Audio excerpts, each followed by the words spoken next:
दर्शकों नमस्कार, city news देख रहे तमाम दर्शकों का सिटी न्यूज के हिंदी न्यूज बुलेटिन में मैं अमल खोड़े हार्दिक स्वागत करता हूं। चलिए आपको रूबरू कराते हैं अब तक के तमाम खबरों से।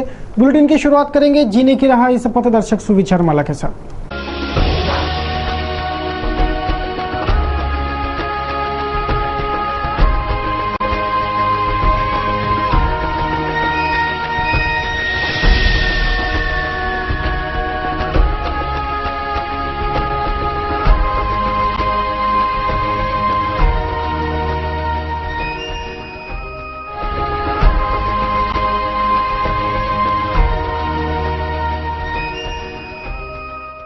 पथदर्शक सुविचार माला जीने की राह के बाद अब बारी है खबरों के श्रृंखला की। सर्वप्रथम नजर डालेंगे बुलेटिन के प्रमुख सुर्खियों पर।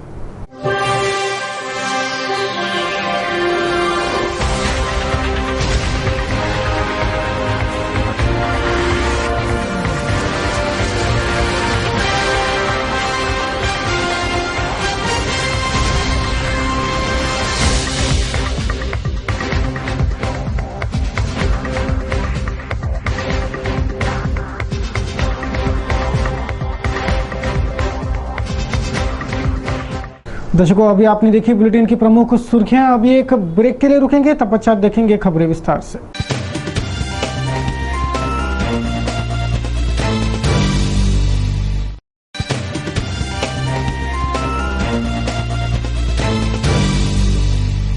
दर्शकों अब देखते हैं संपूर्ण खबरें विस्तार से। विगत रात शहर के यास्मीन नगर में मामूली विवाद के चलते जानलेवा हमले की वारदात घटी। यास्मीन नगर निवासी शेख शब्बीर का उसी के पड़ोसियों से वायर डालने को लेकर कहासुनी हुई। यही कहासुनी जानलेवा हमले में बदल गई और 3-4 युवकों ने शब्बीर पर चाकू से सपासप वार कर उसे घायल कर डाला। नागपुर गेट पुलिस ने धारा 324 के तहत यह मामला दर्ज कर जाँच शुरू कर दी है। राज्य महामार्ग पर अकोला की ओर दौड़ रहे ट्रक का टायर फट जाने से हुए हादसे में ट्रक पलटकर उक्त ट्रक के चालक की दर्दनाक मौत हो गई। यह ट्रक नागपुर से दवाइयां लेकर अकोला जा रहा था। नागपुर से दवाइयां भरकर अकोला जाने निकला MH15 5566 क्रमांक वाला ट्रक महामार्ग पर अमरावती विद्यापीठ के पास अचानक ट्रक का टायर फट जाने से पलटी हो गया। इस हादसे में ट्रक का चालक नासिक निवासी बंडू देशमुख की मौके वारदात पर ही मौत हो गई। पुलिस ने फौरन यातायात सुचारू करवाई और मामला दर्ज कराया। आगे की जांच जारी है। शहर में फर्जी LBT निरीक्षक बनकर घूमने वाले आरोपी पर पुलिस और मनपा दोनों ने मेहरबानी बरसाई। मनपा के साथ धोखाधड़ी करने वाले इस नटवर लाल की शिकायत ही मनपा ने पुलिस में नहीं की है। उधर धोखाधड़ी करते रंगे हाथ पकड़े जाने के बावजूद भी पुलिस ने उसे बगैर किसी कार्रवाई के छोड़ दिया है। शहर के बैंकों तथा प्रतिष्ठानों में जाकर अपने आप को मनपा के LBT डिपार्टमेंट का अधिकारी होने का रोप झाड़ने वाले नटवरलाल सुनील राजगुरे का गुनाह पुलिस और मनपा दोनों ने माफ कर दिया। मनपा ने राजगुरे के खिलाफ कोई शिकायत ही पुलिस में नहीं दी है, तो पुलिस ने भी आरोपी रंगे हाथ पकड़े जाने के बाद भी उसे ताकीद भरी नोटिस थमाकर छोड़ दिया है। पुलिस और मनपा दोनों की मेहरबानी आरोपी हुई, जिसकी शहर में खूब चर्चा है। अमरावती तहसील के ग्राम लोनटेक के पटवारियों को 200 रुपयों की रिश्वत लेते रंगे हाथ दबोचा गया। पटवारी पद्माकर शंकर झड़के और प्रफुल्ल शंकर झड़के यह उन दोनों के नाम हैं जिन्हें एंटी करप्शन ब्यूरो की टीम ने एक शिकायतकर्ता से 200 रुपयों की रिश्वत लेते रंगे हाथ दबोचा। 200 रुपयों के खातिर ईमान का सौदा इस पटवारी ने किया। वैसे भी महकमे में रिश्वतखोरों की ही भरमार है। यह एंटी करप्शन ब्यूरो के कार्रवाई से उजागर होने जा रहा है ही। विगत हफ्ते भर में ही 10 से ज्यादा रिश्वतखोर एंटी करप्शन ब्यूरो के दस्ते ने पकड़े हैं। धारनी के ग्राम उत्पानी के पास एक ट्रैक्टर और दुपहिया में जोरदार भिड़ंत हो गई। इस हादसे में दुपहिया सवार मुकेश चंपालाल और प्रहलाद धारवी से यह दोनों गंभीर घायल हो गए। दोनों घायलों को इरविन में उपचारार्थ दाखिल कर पुलिस आगे के जांच में जुटी है। सोमवार को विधायक डॉक्टर देशमुख ने कलेक्टर दफ्तर पहुंचकर दोषयुक्त पेरणी यंत्रों के मुद्दे पर जवाब मांगा। कृषि विभाग की योजना के तहत जिले के किसानों को बुआई हेतु यह पेरणी यंत्र बटे, लेकिन यह यंत्र बुआई के काम में आने के जगह बेकार सिद्ध हुए हैं, जिस पर डॉक्टर देशमुख खूब उखड़े। गेल्या 3 महिन्यापासून सातत्याने कृषी विभाग BBF पद्धतीने म्हणजे ब्रॉड बेस फरो म्हणजे त्याला मराठीत आपण असं म्हणू की रुंद सरी वरंबा पद्धतीने पेरणी करा. त्याच्यामुळे उत्पन्नात 10-20% वाढ होते, असे सातत्याने शेतकऱ्यांपर्यंत माहिती पोहोचवत आहे वर्तमानपत्राद्वारे आणि पॉम्पलेटद्वारे. आणि त्याच्यासाठी शेतकऱ्यांना ते यंत्र सुद्धा देत आहे. 48,000च्या यंत्रामध्ये जवळजवळ 27,000 रुपयाची सबसिडी आहे. असे 75 यंत्र यावर्षी वाटले, मागच्या वर्षी 25 यंत्र वाटले. आणि शेतकऱ्यांना सातत्याने किंवा अशा पद्धतीने जर तुम्ही पेरणी केली तर तुम्हाला 10 ते 20% 20% तुमच्या उत्पन्नात वाढ होईल असं. आणि त्याला बोलून म्हणजे त्या याच्यावर विश्वास ठेवून मी ते एक यंत्र विकत घेतलं आणि स्वतः पेरणीच्या तिथे हजर राहिलो. तर माझ्या असं लक्षात आलं की हे सगळ्या ज्या आहे ह्या सगळ्या पोकर गणना फक्त पेपरवर आहे. ते यंत्र कसं जोडायचं याचं सोबत पुस्तक नाही, त्या यंत्र कसं चालवायचं याचं पुस्तक नाही. आणि ते यंत्र जोडायला मी आणि माझ्यासोबत असलेले टेक्निकल लोक जे अलग विभागाचे त्यांना 4 तास लागले. आणि 4 तासाने जेव्हा ते यंत्र पेरणीसाठी योग्य झालं तेव्हा पेरणी करायला होतं, काही पेरणीच झाली नाही. त्याच्यामुळे असं लक्षात आलं की याच्यामध्ये फार मोठा घोटाळा या लोकांनी केलेला आहे.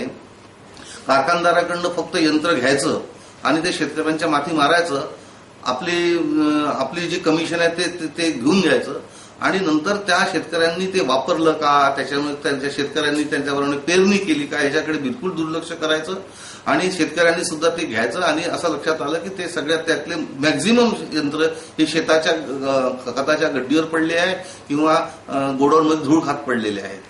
तर ही जे सातत्याने विदर्भामध्ये शेतकऱ्यांच्या नावावर विविध योजना राबवायच्या आणि त्याचा अधिकाऱ्यांनी गैरफायदा घ्यायचा, ही कुठेतरी थांबवलं पाहिजे म्हणून मी आज ही बैठक घेतलेली होती. आणि माझ्या असं लक्षात आलं ते यंत्र सदोष आहे, त्याच्यामध्ये पेरणी बरोबर होत नाही, पडलेलं बी हे झाकायसाठी मागे पट्टी पास नाही, जी पद्धती वापरणार आहे त्या पद्धतीप्रमाणे मातीचा बांध तयार होत नाही. या सगळ्या त्रुटी त्याच्यामध्ये लक्षात आल्या आणि त्यामुळे हे यंत्र आज तरी पेरणीस योग्य नाही या निष्कर्षापर्यंत सगळे लोक आले. मग जर पेरणीस योग्य आहे नाही हे निष्कर्षात आम्ही आलो तर ते लोकांच्या माथी मारलं कशात. तर असं लक्षात येतं याच्यामध्ये मिलीभगत करून, कारखानदाराची मिलीभगत करून यांनी आपलं कमिशन घेऊन ते लोकांच्या माथी मारलं. त्यांचं असं म्हणणं आहे म्हणजे ते हास्यास्पद यंत्र का नाही चाललं तर म्हणे मातीमध्ये ओलावा आहे. म्हणजे पेरणी आपण काय कोरड्या मातीत करतो का? पाऊस आल्यानंतरच पेरणी करतो ना, माती ओली नाही पाहिजे म्हणते. तिथे मध्ये हे यंत्र उपयोगी आहे की नाही याचीही त्यांनी काही हे केली नाही, पाहणी केली नाही. म्हणजे एकंदरीत दृष्ट्या त्यांना काही घेणं देणं नाही. आणि यंत्र शेतकऱ्यांना दिलं ते कसं वापरायचं त्याच्यासोबतच ती पुस्तिका नाही, त्याच्यासोबत टेक्निकल नो हाव नाही, तिचा अधिकाऱ्यांना जाऊन पाहणी केली नाही. त्या 75 पैकी आजच्या घडीला माझ्या माहितीप्रमाणे समजा असं लक्षात आलं तर एकही शेतकऱ्यांनी ते वापरला नाही. इस मामले में कड़ी जांच और तत्काल कार्रवाई की मांग उन्होंने डीएम से की है. चांदूर रेलवे नगर पालिका के सत्ताधारी कांग्रेस पार्टी की मुश्किलें बढ़ चुकी है. कांग्रेस के नगर सेवकों पर एलईडी खरीदी घपले को अंजाम देने का और 40 लाख रुपयों के गबन का आरोप लगा है. चांदूर रेलवे नगर पालिका ने हाल ही में जो एलईडी खरीदी का ठेका दिया उसमें बड़े पैमाने पर भ्रष्टाचार हुआ. 3000 के एलईडी को 15,000 में खरीदकर कांग्रेसी नगर सेवकों ने 40 लाख रुपए गबन कर अपने अपने घर भरे. यह आरोप तीसरा मोर्चा ने लगाया है. आरोप संगीन है और भारी आर्थिक अपहार का खुलासा इन आरोपों से हुआ है और सत्ताधारी कांग्रेस पर और भी गंभीर इल्जाम लगाए जा रहे हैं, जिसके जांच की मांग तीसरा मोर्चा ने एक पत्र वार्ता कर की. चांदूर रेलवे नगर पालिका में कईयों घपलों को अंजाम देने का आरोप कांग्रेस. पुरातन अमरावती का यह भाजी बाजार क्षेत्र है. इस क्षेत्र में अनेक पुरातन मठ और मंदिर भी है. खड़काड़ीपुरा रोड पर 1 सदी पुराना नागनाथ मठ जो बाद में नारायण गुरु मठ स्थापित हुआ. यहीं परमहंस शंकर महाराज तथा नारायण गुरु की पादुका स्थापित है.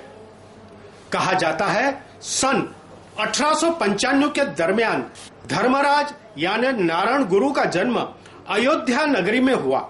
बाल्यावस्था से ही विरक्त धर्मराज ने वेद पाठशाला में शिक्षण प्राप्त किया और 13 वर्ष की उम्र में ही घर त्याग दिया। 13 वर्ष की उम्र में वे घर त्याग कर देशाटन के लिए निकल पड़े। ईश्वर प्राप्ति के लिए संतों का आशीर्वाद पाने वे शेगांव संत श्री गजानन महाराज के चरणों में उपस्थित हुए। गजानन महाराज ने उमरावती की ओर उंगली निर्देश किया, जिसे शिरोधार्य करते वे दरियापुर और माहुली में कुछ समय तक रुके। तत्पश्चात मां अंबा के दर्शनार्थ अमरावती पधारे। दर्शन के पश्चात अंबा गेट के पास उनकी भेंट अवलिया पीर कादर मियां से हुई। पीर बाबा ने धर्मराज को शंकर गुरु का पता बताया और यहीं गुरु चेले की भेंट हुई। सन 1911 में गुरु शंकर बाबा के आदेश पर धर्मराज पुनः मावली गए और हरिभजन तथा हरि नाम यज्ञ के कारण वे नारायण गुरु माहुलीकर कहलाए। उनके आशीष से कई भक्तगणों की मनोकामनाएं पूर्ण हुई। सन 1912 में शंकर महाराज समाधिस्थ होने पर नारायण गुरु इस गादी पर आरूढ़ हुए। अत्यंत सादगी भरा व्यक्तिमत्व के धनी नारायण गुरु ने गुरु महाराज की पादुका पालकी पंढरपुर ले जाने की शुरुआत की। यह परंपरा आज भी पिछले 104 वर्षों से जारी है। सन 1967 में श्री नारायण गुरु समाधिस्थ हुए। उनकी तथा उनके गुरु महाराज की समाधियां आज भी हिंदू स्मशान में उत्तम स्थिति में स्थापित है। संत नारायण गुरु के भक्तगण बड़ी संख्या में नित्य दर्शनार्थ इस मठ में आकर अलौकिक आशीर्वाद प्राप्त करते हैं। दास्तान अमरावती, प्रस्तुति अशोक भाई जोशी।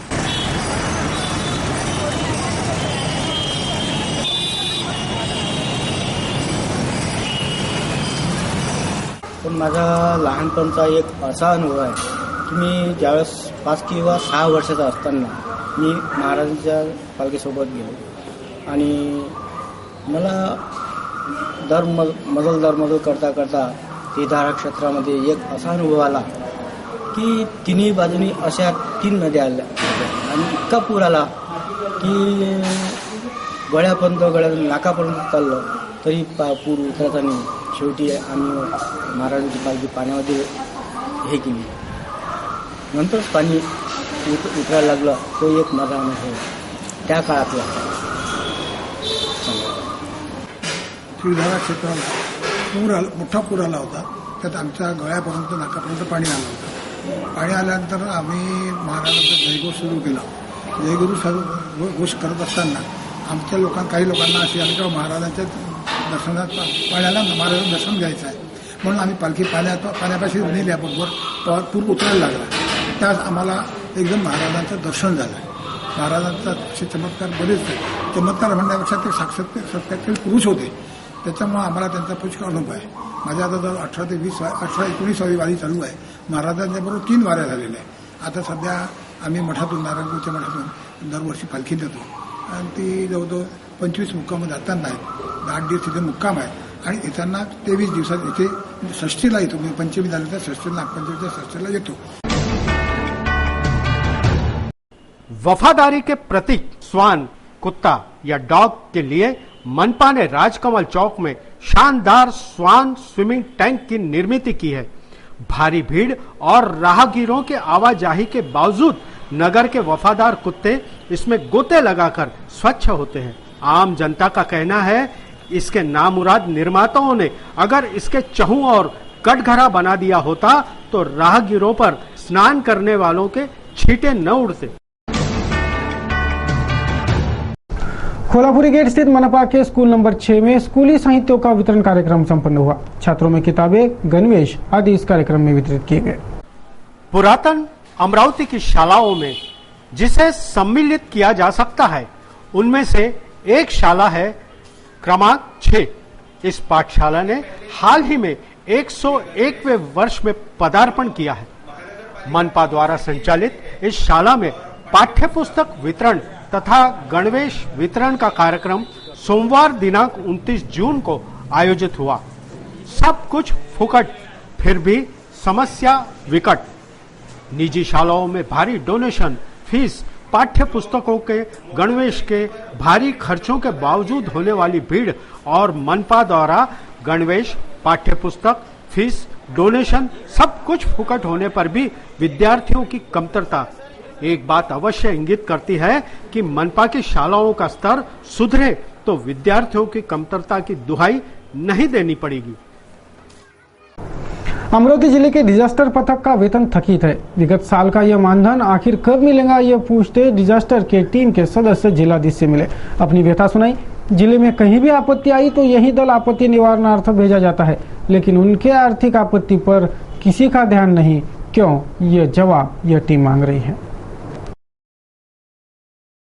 मागील 1 वर्षापासून आमचं एका व्यक्तीचं 400 रुपये रोजाप्रमाणे 13,600 रुपये एका व्यक्तीचे असे 1,90,400 रुपयाचं बिल 1 वर्षापासून माननीय जिल्हाधिकारी कार्यालयामध्ये थकीत आहे। हे शोध व बचाव पथकामध्ये आमचा जीव, स्वतःचा जीव धोक्यात टाकून आम्ही संकटात अडकलेल्या व्यक्तींना वाचवतो।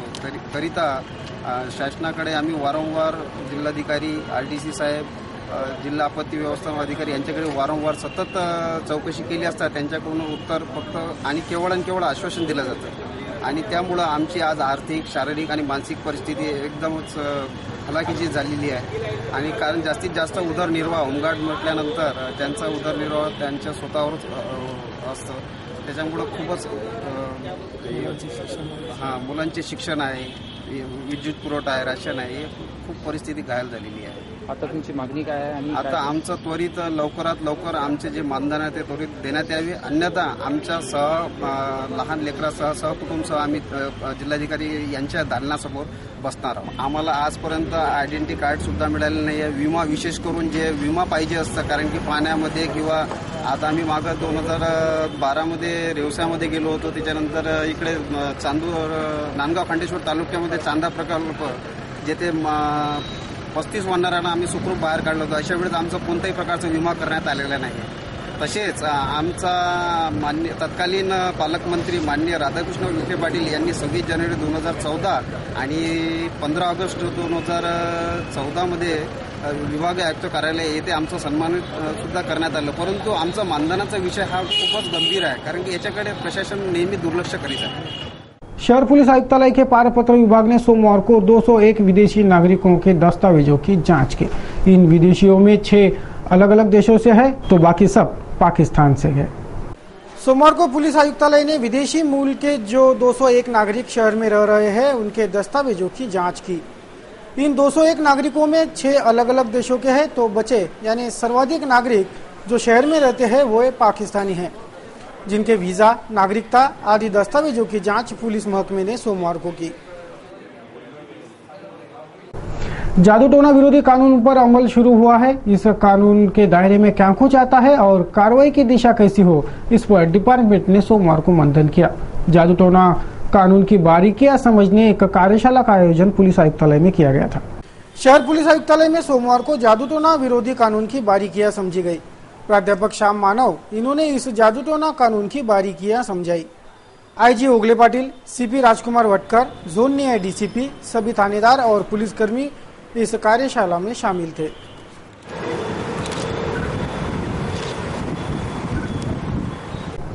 समीपस्थ ग्राम शेंदुरजना घाट में बजरंग दल के कार्यकर्ताओं पर हमला बोला गया।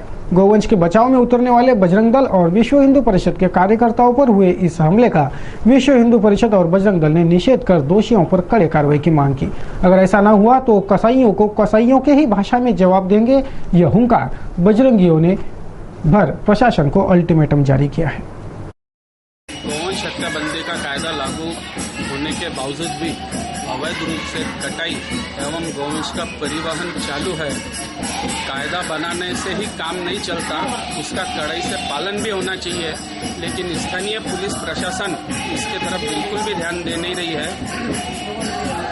पहले मोर्शी, उसके बाद में वरुड़, नित्य नई नई घटनाएं हो रही है। परसों सुबह 4 बजे ग्रामीण पुलिस को सूचना देने के बावजूद भी 5 से 6 ट्रक जो वरुड़ से निकले थे उसमें से एक भी ट्रक पुलिस नहीं पकड़ पाई एवं वो ट्रक जहाँ से आए थे वो क्षेत्र में हमारे कुछ कार्यकर्ता वापस से गोधन जमा है ऐसा उनको मालूम पड़ा, देखने गए तो उन कार्यकर्ताओं के ऊपर परसों शाम को एक प्राणघातक एवं सुनियोजित हमला हुआ है जिसमें 2 कार्यकर्ता हमारे गंभीर रूप से घायल हुए हैं। पुलिस प्रशासन से जब इस बारे में पूछा गया तो उन्होंने केवल टालम टोल की उत्तरें दी है। वहां स्पॉट पर जब उस वक्त गौवंश था वह गौवंश की भी वहां से अफरा तफरी की है। अधिकारीगण उसके बारे में भी स्पष्ट रूप से बोल नहीं रहे कि वह गंश कहाँ गया। जो मुख्य आरोपी है वह अभी भी घूम रहे हैं। केवल 2 या 3 आरोपी को ही पुलिस ने पकड़ी है। ऐसा लगता है कि अब कानून अपना काम करने से कुछ असमर्थ जान पड़ रहा है। ऐसी ही परिस्थिति अगर रही तो विश्व हिंदू परिषद का गौरक्षा विभाग, बजरंग दल अपने तरीके से कसाईयों को जवाब देगा। अगर प्रशासन चाहता है कि हम कोई भी गड़बड़ नहीं करें तो इनके ऊपर कठोर से कठोर कार्यवाही करे, अन्यथा विश्व हिंदू परिषद बजरंग दल अपनी भाषा में जवाब देगा। इसे हमारी सरकार प्रशासन चेतावनी समझे। मनपा शिक्षा विभाग ने शालांत परीक्षा में प्रावीण्य प्राप्त छात्रों के गुण गौरव कार्यक्रम का आयोजन किया है। 1 जुलाई को मनपा के सदन सभागृह में गौरव समारोह संपन्न होगा। सभी से इस कार्यक्रम में उपस्थित रहने की अपील मनपा स्तर से हो रही है। अमरावती महानगरपालिकेच्या वतीनं शिक्षण विभागाच्या पुढाकाराने अमरावतीमध्ये 10वी आणि 12वी मध्ये जे विद्यार्थी गुणवत्ता प्राप्त यादीमध्ये आले, म्हणजे थोडक्यात सांगायचं झाल्यास 95% मार्क ज्यांना आहे आणि 95%च्या वर मार्क ज्यांना आहे अशा सगळ्या गुणवत्ता प्राप्त विद्यार्थ्यांचा सत्कार 1 जुलैला 11 वाजता डॉक्टर बाबासाहेब आंबेडकर महानगरपालिकेच्या सभागृहामध्ये सत्कार समारंभाचं आयोजन केलेलं आहे आणि महानगरपालिकेतल्या कर्मचाऱ्यांच्या मुलांना 70% मार्क आहे किंवा 70%च्या वर आहे त्यांचा सत्कार, महापालिकेच्या शाळेमध्ये जे विद्यार्थी शिकत आहेत त्यांना 60% ज्या गरीब कुटुंबातल्या विद्यार्थ्यांना मार्क आहेत त्यांचा सत्कार आयोजित केला। पुरुषोत्तम मास के पर्व पर आयोजित गौ पूजा और गोदान कार्यक्रम गोपी गौशाला में सोमवार को संपन्न हुआ। भारी संख्या में गौ प्रेमी इस कार्यक्रम में शामिल हुए थे। अधिक मास के पर्व पर आयोजित गौ पूजा तथा गौदान का कार्यक्रम सोमवार को जाफरजीन प्लॉट स्थित गोपी गौशाला में संपन्न हुआ। भारी संख्या में गौ प्रेमी इस कार्यक्रम में पहुंचे थे, जिन्होंने गौ सेवा का लाभ लिया और यह गौ पूजा गौदान कार्यक्रम को सफल बनाया।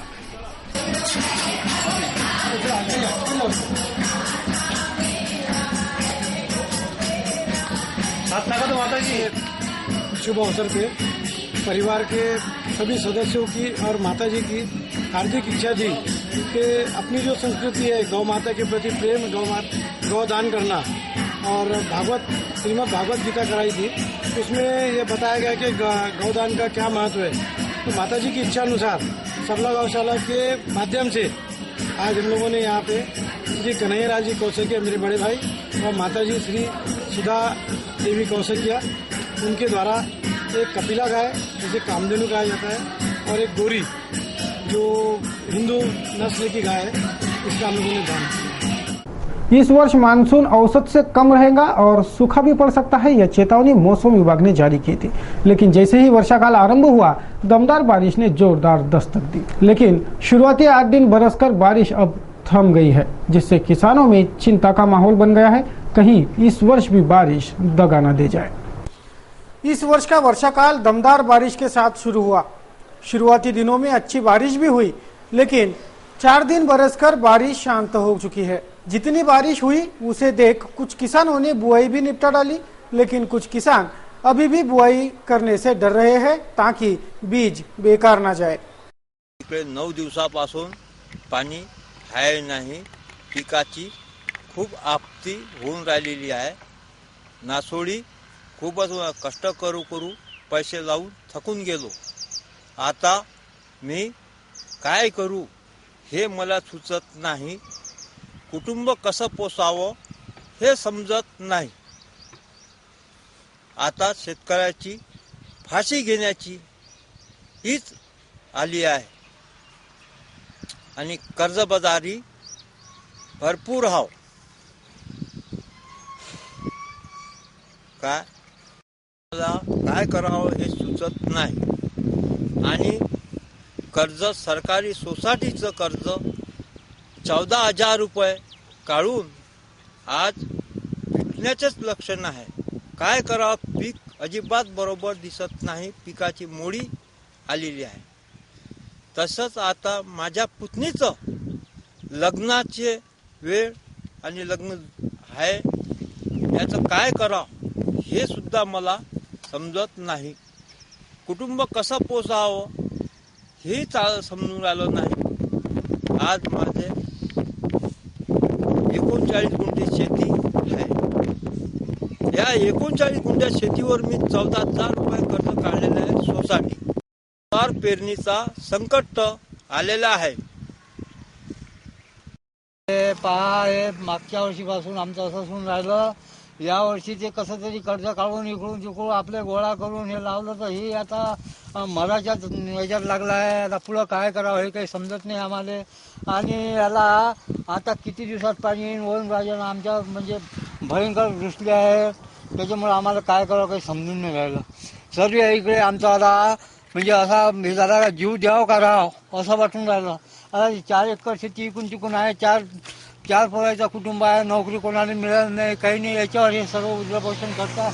आता आम्ही काय करावं हे आम्हाला काही समजून नाही राहिलं. तरी आता याच्याबद्दल आमचं म्हणजे जीव देण्याची पाळी आली आहे, दुसरं काहीच नाही.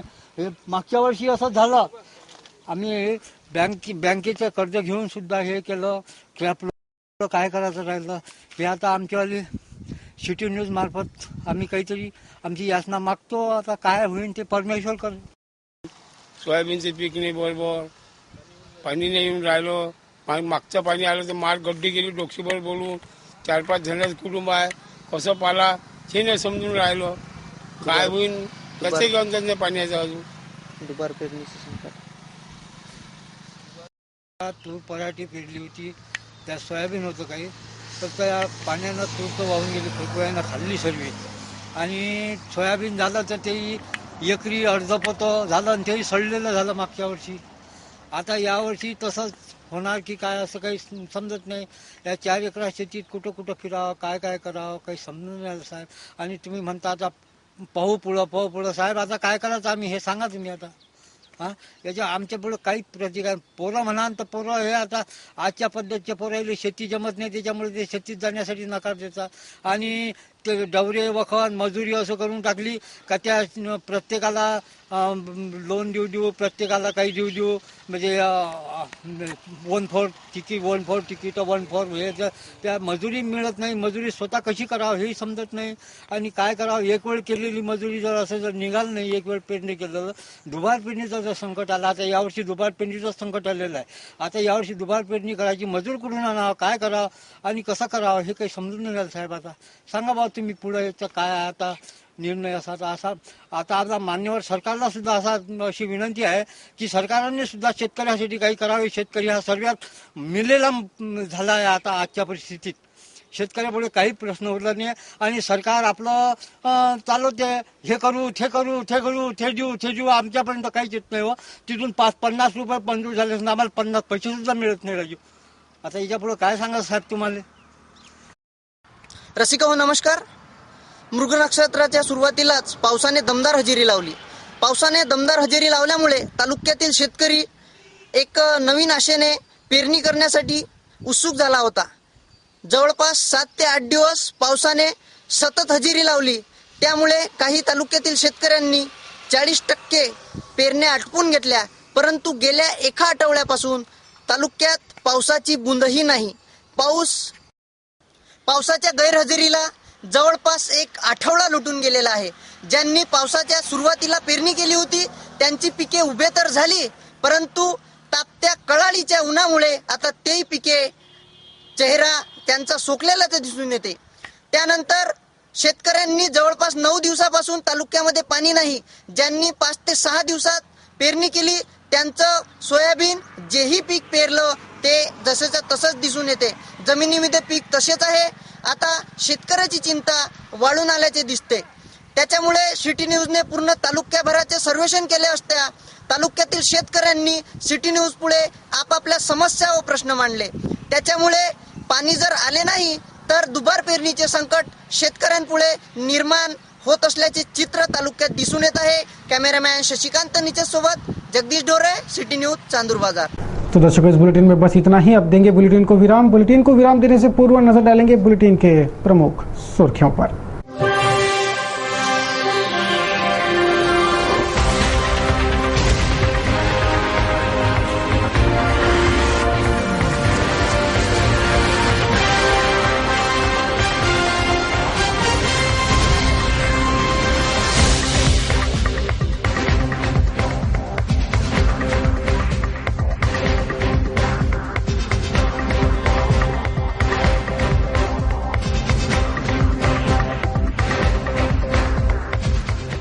सिटी न्यूज के बारे में आप सभी से सुझाव एवं विचार सादर आमंत्रित है। हमारा पता सिटी न्यूज कार्यालय धनराज लेन सक्कर 7 अमरावती। हमारा दूरभाष क्रमांक 25703226। हमारी वेबसाइट www.citynews.net.in। ताजा तरीन खबरों के लिए देखते रहिए अमरावती का number 1 news channel city news. ताजा तरीन खबरों को लेकर जल्द हाजिर होते हैं, तब तक के लिए दीजिए इजाजत। जय हिंद।